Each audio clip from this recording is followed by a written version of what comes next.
I'm gonna make him an offer he can't refuse. The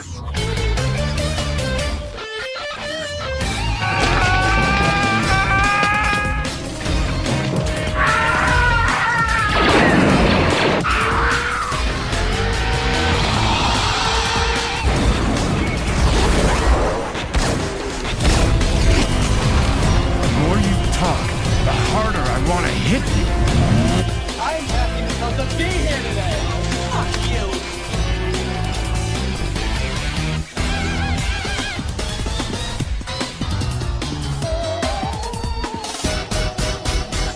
Come on, you want me to drive? You're supposed to be suicidal, remember? I'll Anybody drive. a drive? Get in the car. Fucking shit. Fuck me in the fucking ass. Fuck you, you fucking stupid cunt.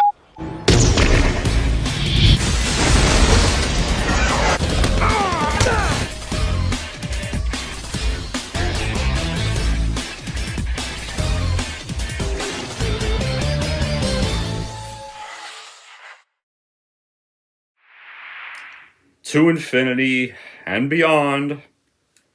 So long, partner. Well, let's just say this. You were supposed to have one more. This was supposed to be your last. But you know Disney. They are stupid as fuck at leaving anything the fuck alone. But hey everyone, it's Donji Corleone here, and I'm here with a brand new epic movie review. And this epic movie review is going to be for the third, and what was clearly supposed to be the last one they did, but until they decided 9 years later they would do another one anyways, regardless. So much for that. So much for what a good ending this was. But this is going to be for none other than 2010's Toy Story 3, the first entry to not be directed by John Lasseter, it's directed by Leon Rick. And the plot of this one is Woody, Buzz, and the Gator back, but Andy's all grown up and he's about to go to college. And his little toys soon find themselves while at daycare. As the trailer makes it look like they're being given away, but they're not given away. They decide to sneak to daycare, and they end up in a room where untamed toddlers, pretty much with their sticky little fingers, do not play nice. So it's all for one for all. Is pretty much. They pretty much need to find a way to escape, especially because Andy wants to take Woody to college and put the other toys in the attic. So can they get home in time? So, as for my reaction to Toy Story 3, and yes, as you see, last two I had the VHS versions in the background, but I don't for this one because this one was not released on VHS because VHS was now gone for good. 4 years, like in 2006, so this did not get a VHS release because VHS was dead when this movie came out. But as for my reaction to Toy Story 3, for a late sequel, this definitely is surprisingly one of the greatest late sequels out there. An example where the third movie is actually the best of the trilogy. Like, yeah, personally, to be fair, Toy Story 3 to me, like, all three of the original three are great, but personally, I'd say this one, to me, is the best one of the trilogy. And yeah, right there. And that's crazy. The third one usually can be the worst. But that's not the kid. That, surprisingly, despite the 11 years wait, and once again another hellish production, this ended up being, some still regard others better, but this one, there are some that also regard this one the best of the original three movies, or the series. This is a film that clearly was made for high school graduates of 2010 who grew up with the series. And in a way, it kind of reasonably is, because they were pretty much now all grown up at this point, or just made for adult ones who were already adults at that point. So they did several things. They made it slightly darker for that crowd, and they also made it very emotional for our characters. Like, this is definitely a film that's strictly made for Toy Story fans, and it's the real send-off. Because to me, this was a perfect send-off. Like, there was really nowhere else to go. But clearly because this made $1 billion, Disney, who had now owned Pixar when this had come out, they had owned them after releasing Cars, which was pretty much the first Pixar film released by them when they were owned by Disney. They were working with Disney before Cars, but they were working independently, and Disney was just distributing them back then. But it was around 2000, they were going to leave Disney after The Incredibles, but then Disney bought them for when Cars came out, and that was the first film they did under being pretty much under their managementship. And this also, in a way, is the movie that kind of ended the golden age of Pixar. And it's ironic, too. Their golden age started with Toy Story, and it ended with Toy Story, ironically. And, well, let's face it, after this, they were in a funk. They were doing stuff like Cars 2, or Brave, or Monsters, Inc. prequel that wasn't that memorable at all, called Monsters University. Then they got a bit of a resurgence with Inside Out. And then, of course, they still had to deal with The Good Dinosaur, and that didn't do well.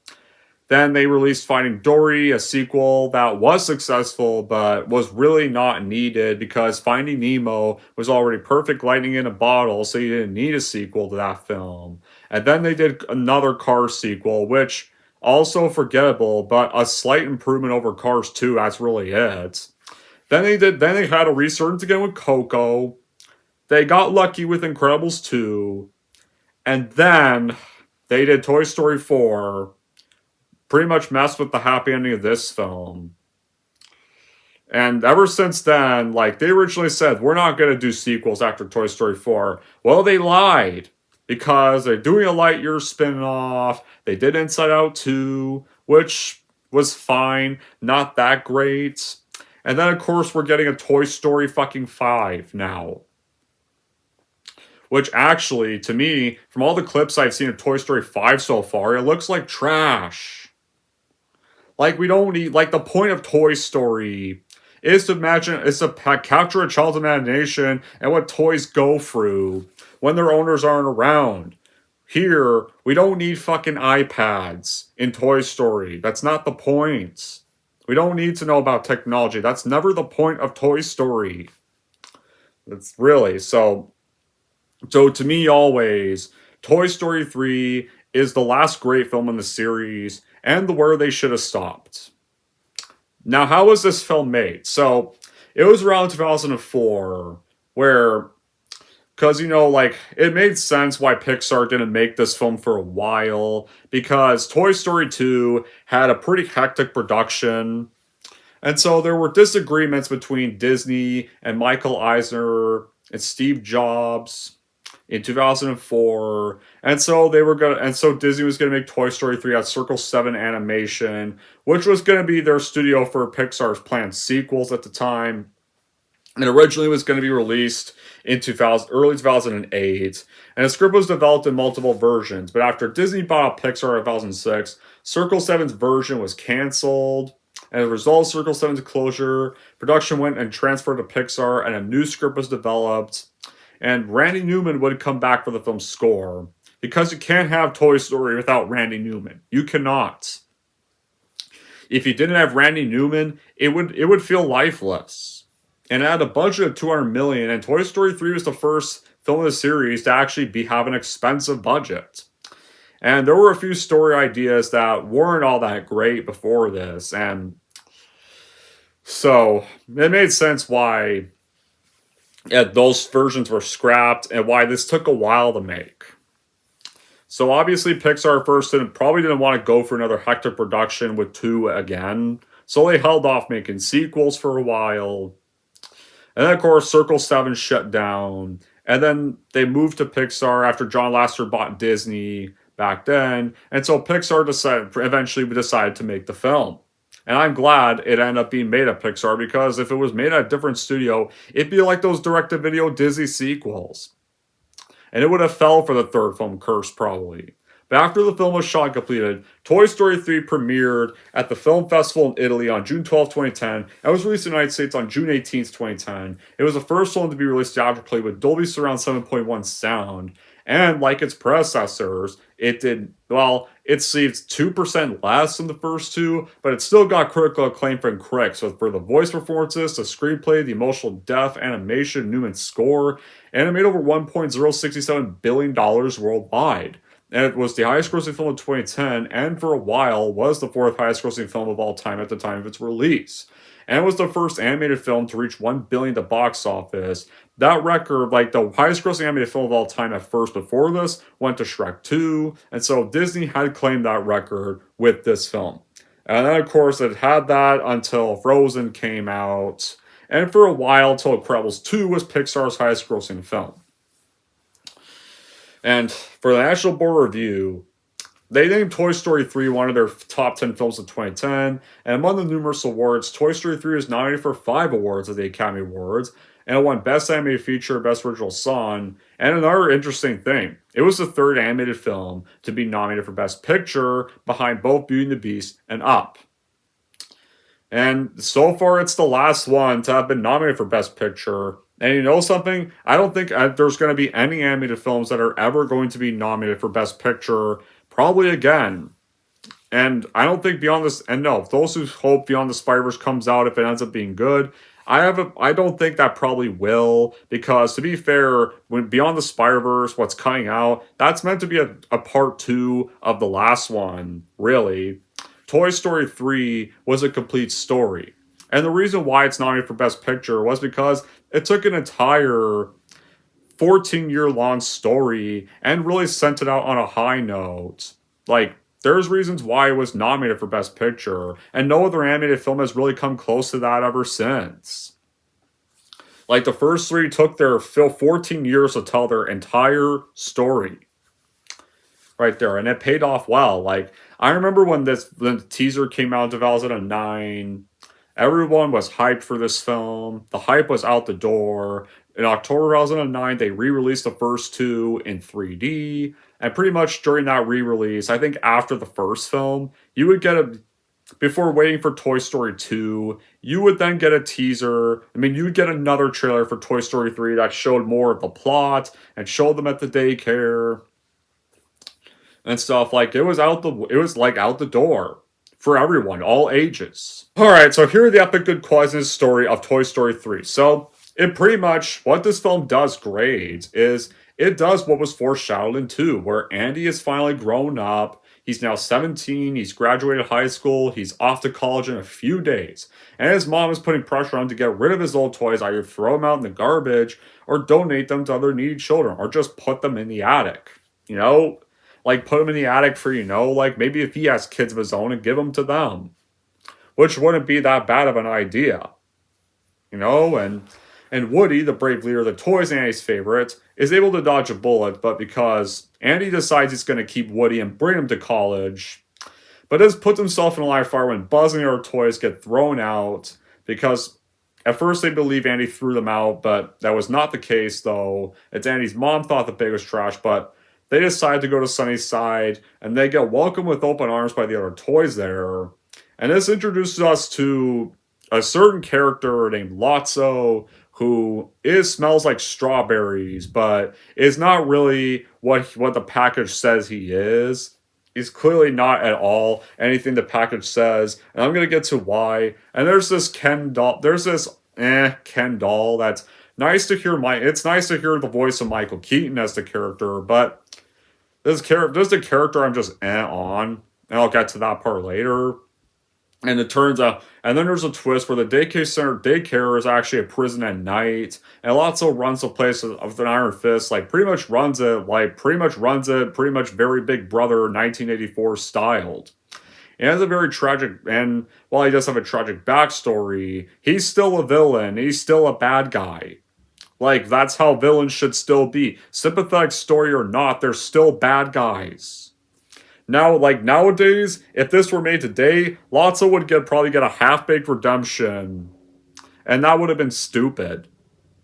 Because that's the thing, Lotso is still evil, he still murdered a few toys, alright? He has a sympathetic backstory, but at the same time, he's still evil and still a bad guy like he should be. Like how bad guys are supposed to be, whether they have a sympathetic story or not. Their actions are still inexcusable. And it's pretty much like with Jesse at first period Toy Story 2, where, except, imagine if that happened, if either Jesse decided not to try to find a new owner, or stayed bitter after being abandoned by Emily, or if Woody had stayed jealous of Buzz or something. It's pretty much a mirror of both of those. So Woody and the other toys have to find his valiant escape to be reunited with their owner and get Woody back home before Andy leaves for college. So yeah, Toy Story, the first film, is amazing. And it's a fitting end to a film series and this was supposed to be a fitting end to a film series that started in 1995 with the first amazing film, Toy Story, that signaled the arrival, the illustrious and extremely talented PIXAR, who had kicked off their successes since then of that film. And pretty much like the Toy Story 2, they had another hit on their hands with this picture, despite also suffering a bit of a bad production. The animation here is at its most lifelike and real, and it's flawless and very beautiful. And it signals how far Pixar came in the 15 years since that first film had come out, back when this had come out. And pretty much every film since that first film added amounts of realism, weight, and dimension to their stories. And this film was definitely the one that really sent out the golden age they had. Because after this, they would have a bit of a dark age. Because I think the problem was with that dark age, Toy Story 3 was just hard to top at that point. Like, so what else could they really do? It was going to be hard to dethrone this. That's really the thing. Right there. This was just untouchable to really surpass for any other film they did. And for a while, I think it kind of put them out of creative ideas for a little while. It wasn't really till Inside Out, the first film, they would briefly step back for a little bit. And then they would kind of go downhill a little bit again for a little bit. And one resurgence, and then go downhill for a little bit. And they just have not reached any of the golden age since this movie. Nothing ever has. There are still some good films they still do make, but even some of those don't even come close to anywhere this was. It does everything the first two did. It delivers on cylinders in filmmaking and entertainment. The humor's still there. Even with the dark tone, the humor's still there. The heart is still here. The lifelike cast of characters is back, and it has an incredible script, and there's more suspense, drama, emotionally depressing scenes. Like, this is definitely, like, this film, despite, while the first two had depressing moments, the depressing moments in this film are ramped up to, like, 11 here. Like, and that's the thing, because the kids who watched the first film back in 95 were all grown up. And they were pretty much now facing adult struggles in the world. So it made sense for Pixar to make this film much more mature and more darker than the first two films. Right there. But it's not nihilistic and unenjoyable. Not something like Alien 3, where that didn't need to be overly dark. No. This movie still has the comedy of the first two. It's still aimed for kids. All right, so at least it's still actually a kid's film and not a 2-hour-long funeral. Right there. And like any trilogy, it wraps up the loose ends. And, well, trilogy at the time. Right there. And here, you don't really find any slow moments because the movie does go by actually quick, even with the 103-minute runtime. Right there. And the predictability factor is very low, and payoff to all suspense is very high. So, how do we start off the film? So, at first we start off with this opening act, where pretty much there's this kind of Western-styled showdown with a few space elements in there. And then it cuts to Andy playing with the toys there, because it's one of Andy's scenarios he's imagining. And of course, then it shows a montage of pretty much the toys' life with Andy that goes on for a lot of years. And then it cuts to him being now he's 17 years old, and he's not played with his toys in years, and he's about to go to college. And they tried to make one last try to be played with by using this phone. And then, of course, though, Andy thinks Molly was messing around with this stuff. And that's another thing.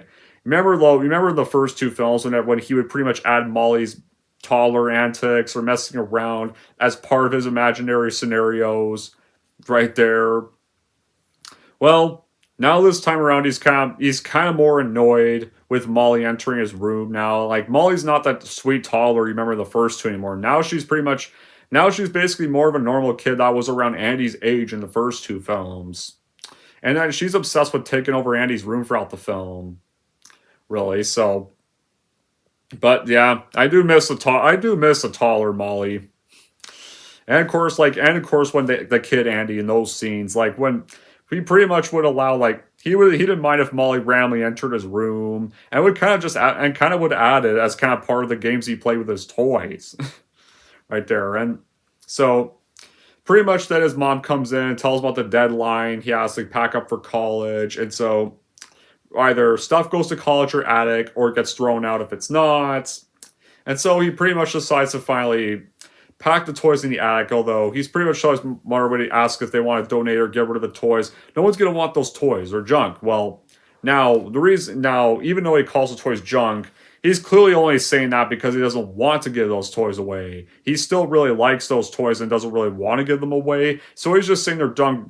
So he's clearly just saying they're junk so they won't get sold. But clearly, but the gang, except for Woody, misread all that, and he's actually putting them in a bag to put them up in the attic. Though, to be fair, you really could just put them in a box. You don't really need to put them in a bag because it's going to look like trash. It look like it's trash, and his mom thinks it's a bag of trash, and Woody, though, sees all this, like, that's not trash, and he tries calling for Buster, but you remember, the years have passed since he was that energetic puppy in Toy Story 2, and now he's elderly and really about to kick the bucket in probably a few weeks.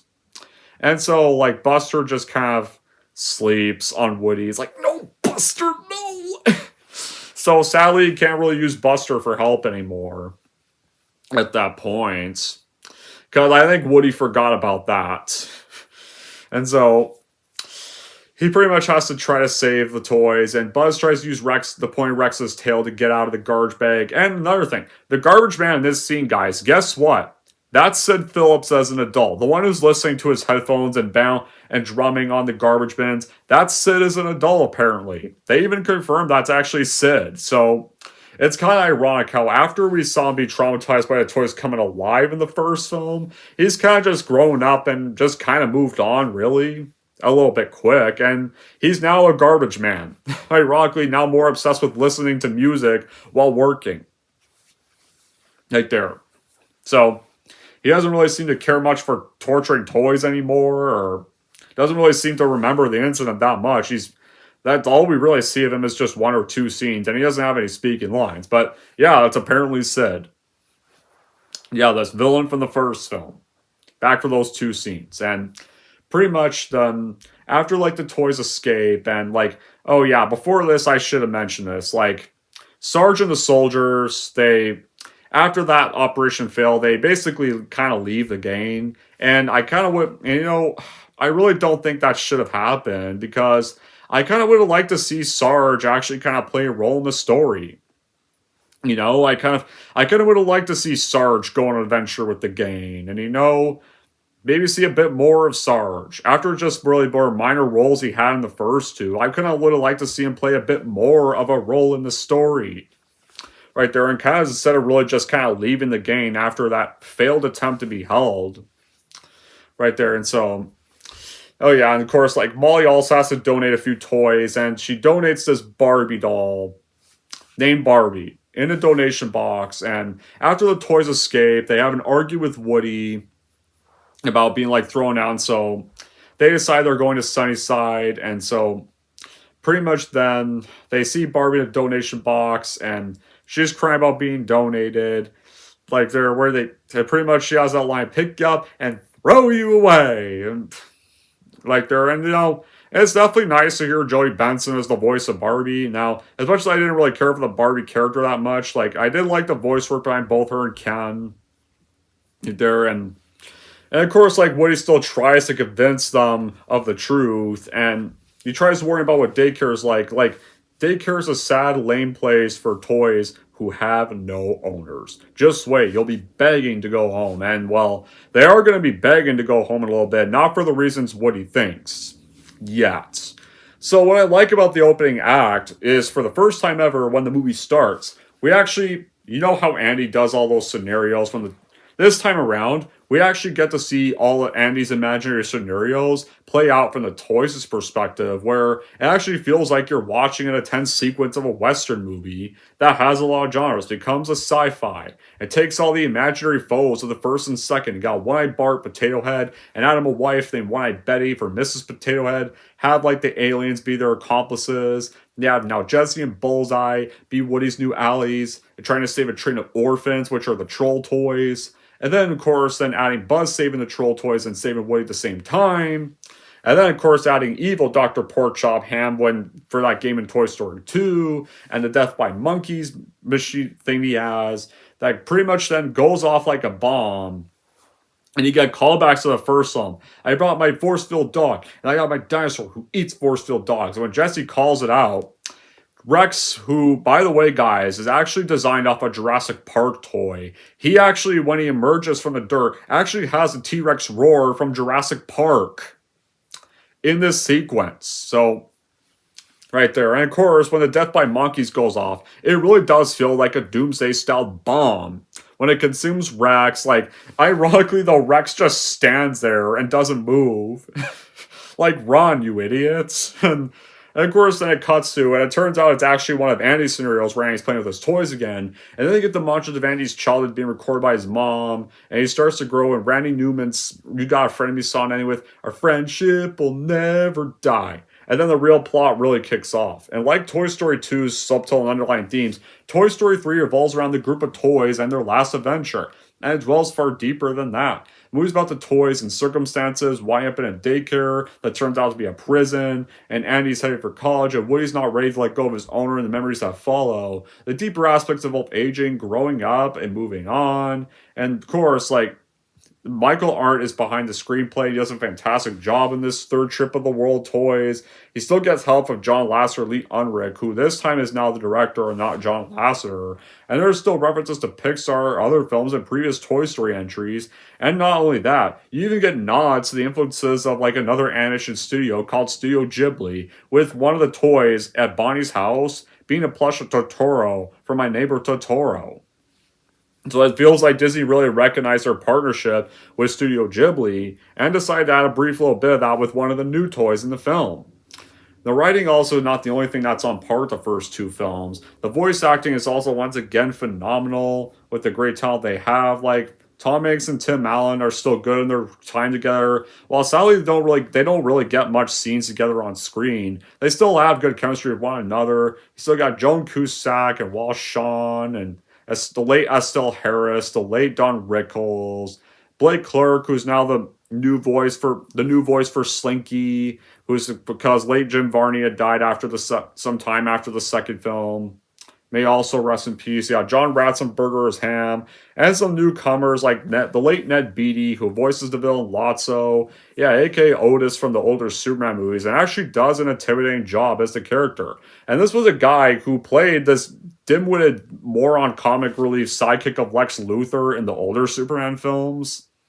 And the fact can be traced to the pacing, directing styles seen in Pixar's other works. Like before this, they did Finding Nemo, Ratatouille, Up. They have a technique of incorporating many tears and laughs. And like all the other Pixar movies, like Toy Story 3 does have suspense and pearl. Like there was, now except for The Incredibles, while some other Pixar films would have some dark moments before this one actually is tied with The Incredibles for their darkest. Like, Toy Story 3 is definitely scary death and imagery here. Like, right here, like, the whole prison theme is actually something you don't expect from a series like this. And the creators of Toy Story 3 still have an imagination that's unparalleled. Like, right there, it's like, it's got this fantasy and unconventional sense. Aside from all the talking toys, the environments and scenes are typical, and Pixar team crams every last drop of energy into the clever story and plot devices with common household objects. And the animation is brilliant. It captures the shading, the lighting, the textures that were not really seen on film before back then. And so when they get to Sunnyside, Andy's toys are welcomed straight away, and they're given a tour of the seemingly perfect place setting by Lotso, this lackey big baby, and their other doll Ken, voiced by Michael Keaton, who Barbie falls in love with. And the rest of the choice choose to stay though, but Woody doesn't want to, and he tries to persuade him to once again return home, but once again they just don't listen to him.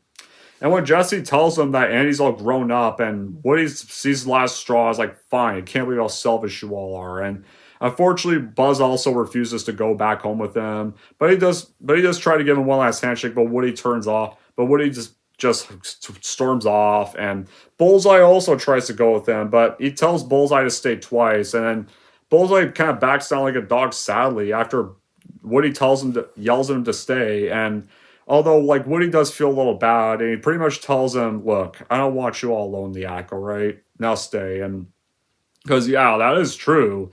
If Bullseye did go with him and the other toys didn't, Bullseye would be all alone up there. He wouldn't have anybody to talk to, really.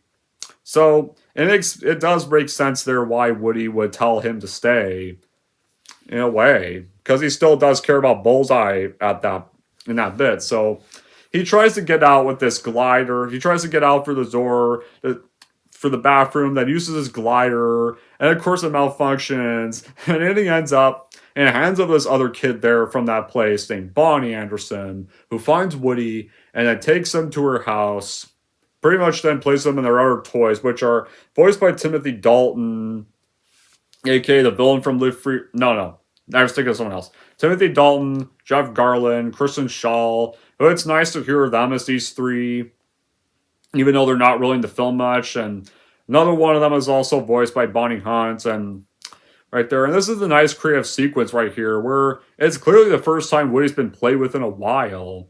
Although he notices his hat is missing, and this is where you meet Timothy Dalton's character. Guys, the guy just asked a question. Well, excuse me, I'm trying to stay in character. And then pretty much then the Triceratops, then Christian Schall's character is pretty much then constantly, they're shushing over each other. And pretty much then, after kind of a play scenario, and oh yeah, there's this toys are these pea pods that pretty much sees a cowboy. See, cowboy, of course, he's not pea brain. He doesn't have a hat. I very do have a hat. My hat, told you. And pretty much then, this is kind of the first time Woody's been played with in a while. And meanwhile, though, whereas ironically, back at the daycare, the room they end up in is pretty much where all the toddlers are. And Annie's toys endure a not so pretty playtime with them because they're toddlers and they're not really trained well yet. So Buzz tries to go find Lotso and have him and his friends move back to the older children's room, but instead, he basically gets captured by all the other ones, including Ken. And of course, though, Lotso acts friendly at first, and at first grants the request. And this is the twist that reveals Lotso when he tries to get his other friends, but Lotso refuses that, and Buzz insists that he can't leave them there. And then Lotso looks mad. And he pretty much has them pin Buzz in the chair, hold him down. Yeah, pretty much the equivalent of prison drop the soap for toys. Where here, it's basically them resetting to demo mode, but it's really staged to look like a dropping the soap bit. And it turns out the daycare's a police state run by Lotso, and he's pretty much this dictator running the place, like a prison. And of course, pretty much it turns out Lotso's sending all newly arrived toys to that room for his gain safety, regardless whether new toys are age appropriate or get broken. And he sees promise in Buzz, so Lotso swaps him to demo mode. And so he leaves Lotso as his commander. So, as the gang is now waiting for Buzz, Miss Potato Head finds out through the lost eye she has, because throughout the movie she only has one eye, sees upset Andy searching for his toys, and it's a funny bit where Buster gets in the way. No, here comes Buster. Out of the way! Get away! And Buster's just yawning from the eye's point of view. And then, of course, Andy's toys realize their mistake and they try to leave, but Lotso shows up, tells them they're not leaving anywhere, and sends Buzz to apprehend them and imprison them immediately. And this is where Lotso's villain reveal is revealed. And right here, you don't expect any villain in this series, really much of a villain, where he had Sid, who was really a kid, Prospector, who had more motive reasons and wasn't really a villain until the ending scene. Here, Lotso is actually kind of revealed after his first scene. And yeah, And that's another thing. The trailers even made him look like a friendly character, but he's anything but that. And he's actually the big bad of the movie. After his first scene, he becomes a big bad throughout the rest of the whole entire film. And this reveal is well timed, where Buzz gets brainwashed, and that's pretty much a horrific thought, considering he's one of the most heroic characters in the series. And watching him be overpowered and turn evil is actually kind of nightmarish.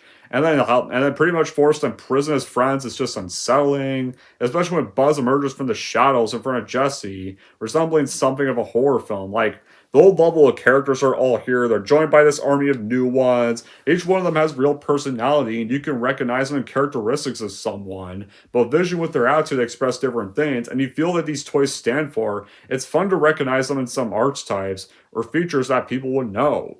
What's powerful about Toy Story 3 are the themes that get thrown in, like the loss, the search and fight for things and moving on, and the bond of friendship and courage. It tackles lack of thereof abandonment and tremendous loss, and turning someone into a better soul. It allows for the film to take on tragic, darker consequences that you didn't see in the first two, despite the fact those had plenty of dark, depressing moments at times too. Like, Woody and Buzz still pick up right where they left off, and it's like you're visiting old pals, like if you had saw this film 11 years after seeing the second one. And it features the best animation of the series. And of course, like the second half makes use of lighting cinematography well. And a climax finale is definitely very intense and features some impressive visuals. And of course, like another thing about Lotso, I'd have to say he's probably Pixar's darkest villain, and easily probably one of their top best along with Syndrome. He's charming, he's cruel, he's murderous, sadistic, terrifying, and painfully broken. And it makes him terrifying in a ground way. He has a sympathetic backstory, but they don't try to use it as a way to make you sympathize with him. Despite how sad the backstory kind of is, but they don't make you sympathize with him, and you shouldn't have to, because he still does a lot of evil stuff. Because he's driven by bitterness and jealousy than just pure evil, and he's awesome because he does feel real. The unforgettable final act too, the choir acceptance with the incinerator scene. I'll mention that stuff later. Like, Toy Story 3 understands that growing up means letting go, and learns the truth of respect instead of fear. So we find out Lotso's backstory here, where Woody's about to leave after getting the address to Andy's house. He meets from the other toys, and he meets Chuckles, and it turns out Chuckles used to know Lotso because him, Lotso, and Big Baby were owned by a girl named Daisy. So pretty much the toys were taken on his picnic, and then the kid fell asleep and they got lost and parents forgot about them. They waited for a little bit, but knew they wouldn't come back, so they pretty much had to travel all the way back to the house on foot. But it turns out Daisy's parents replaced Lotso in those days, because it probably took days for them to go back.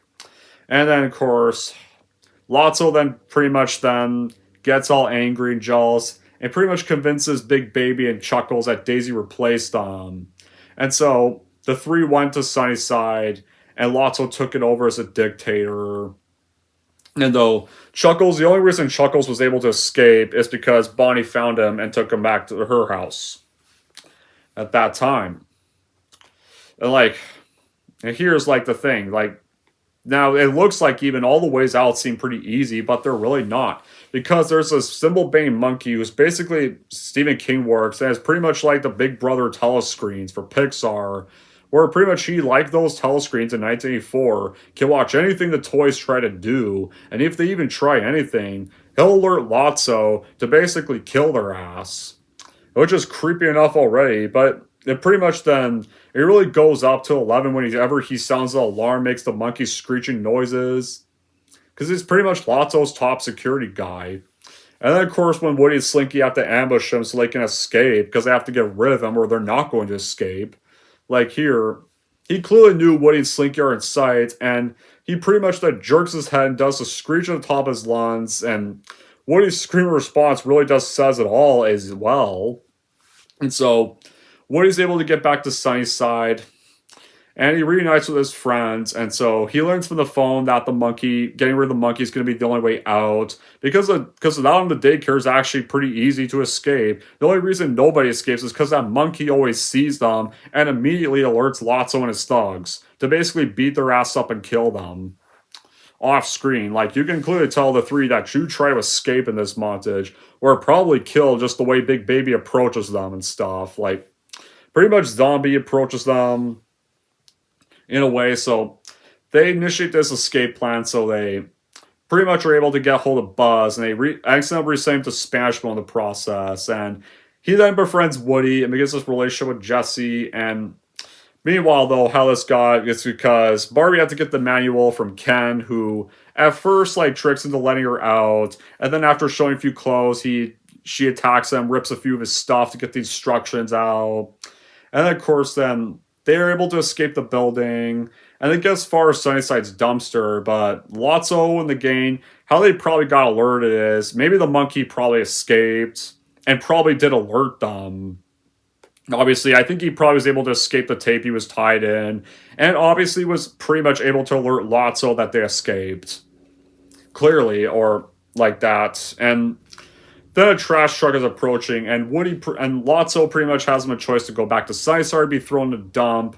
And of course, then Woody reveals Lotso's deception to Big Baby and the rest of the thugs that were accompanying Lotso. And of course, then also Ken then stands up to Lotso and tells him not to throw him in there and expose him as well.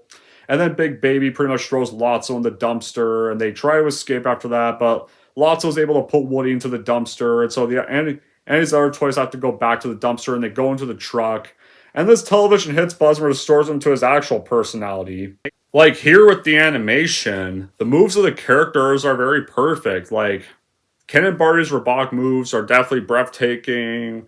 The moves are simply detailed and mesmerizing. And, like, the appearance of the characters are perfectly designed. And the main character is still a cool right there. And, of course, like, all of them, like, they look really good, well upgraded. They look like real toys here even more than they did in the first two. And Pixar's storytelling still shines because of all the stuff it blends into. You have the introduction to Sinister Lotso, and his gang adds the conflict that raises the stake for our protagonist here like a finale. What should be a finale at the time should always do for the protagonist, and the plot unfolds with the themes here, and the relationships they always hold dear. And also, they're able to evoke profound emotional responses, and it culminates in the heart-wrenching finale that I'm about to get to next. But then when that's experienced the pains of growing up, and especially with the iconic moments, that's often known for being one of Pixar's saddest moments of all time. Like, it's a gut-wrenching moment that reminds us the importance of cherishing those we love. So now we get on with the finale of the movie. So, the toys get brought to this trash center, and pretty much most of them are dumped on a conveyor belt. Right there, like, when they get there, at first, like, it looks like the aliens have been killed. And then, of course, they get thrown into the belt, and Slinky gets sucked onto this magnet thing above it. And so the toys use this other magnet thing to get down right there. And at first, Woody sees Lotso stuck, and so him and Buzz do save him, and to avoid the shredder. And of course, then they get down to all the other shredded up garbage. And this is where we get our climatic moments. That pretty much Rex sees, I can see daylight, we're going to be okay. And then, of course, at first Woody's excited, but as he gets closer, he clearly sees a little bit something that doesn't really look like sunshine, really. And he's like, I don't think that's daylight. And it zooms in, and it turns out they're on their way to an incinerator, where it really looks very hellish. It really looks like a massive hellfire below it. And so they try to avoid it. And so the Lotso sees this button at the top, and he pretty much has Woody push him up to the ladder. And so when he gets to the top, and when he's at the button, they try to tell him to push the button, but you can see, like, when he's at the top, like, Lotso's evil defined smirk face is slowly returning when he's looking down at them. So he was never redeemed. So he was not actually redeemed. It was all a trick, right? To save him was all a trick. So he could basically get payback on them and leave them to die in the dump and probably get back to Sunnyside and find any way he can to get control of the place again.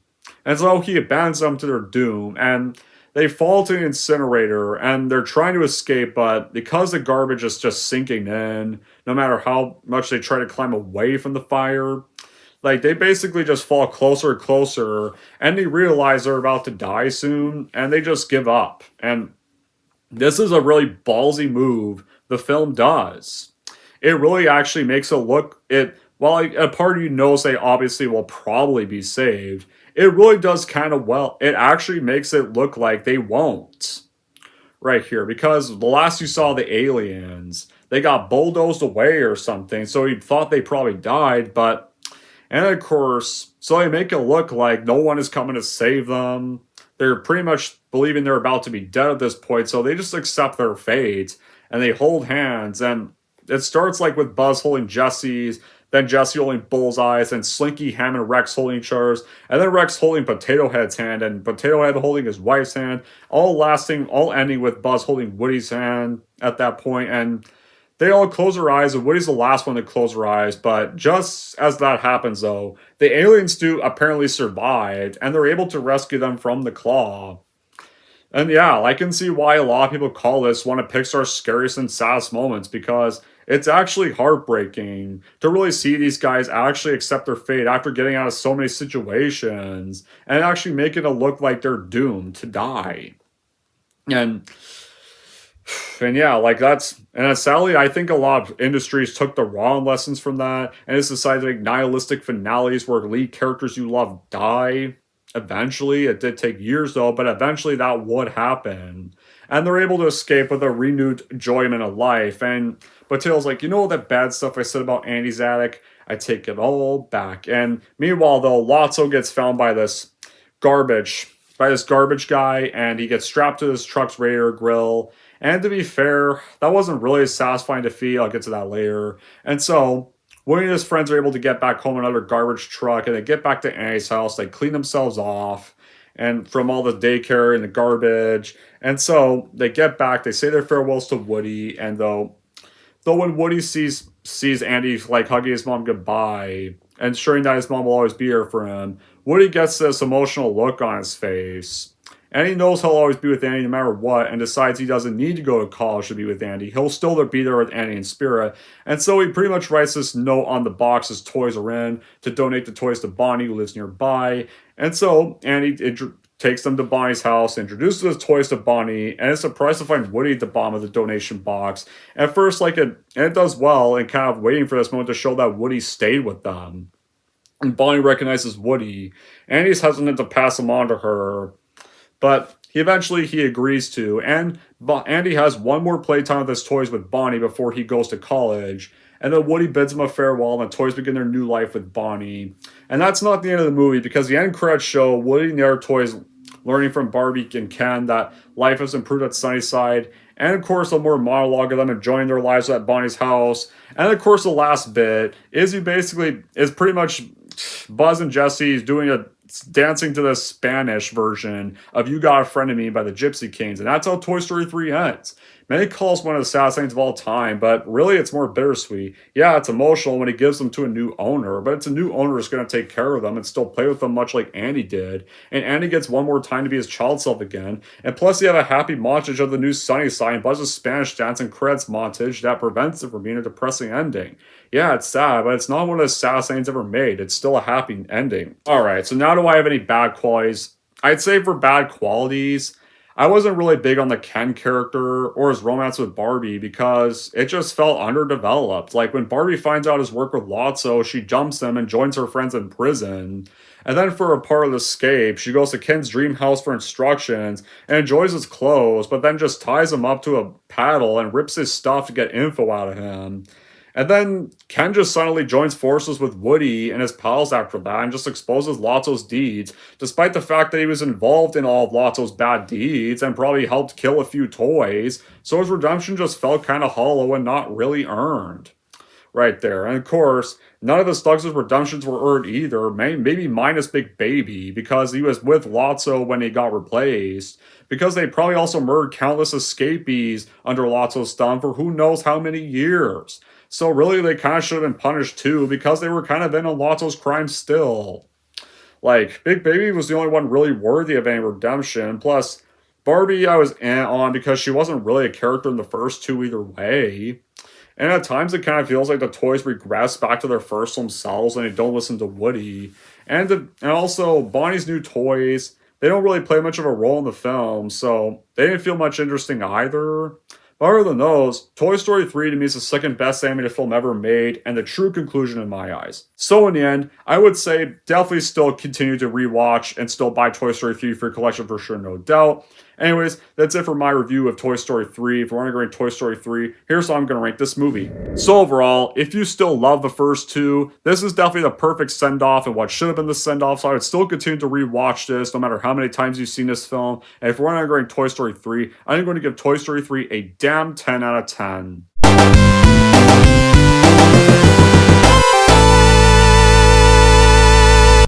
Alright, there we go, guys. That officially wraps up my review for Toy Story 3. Now I want to know in the comments down below what you guys think about Toy Story 3.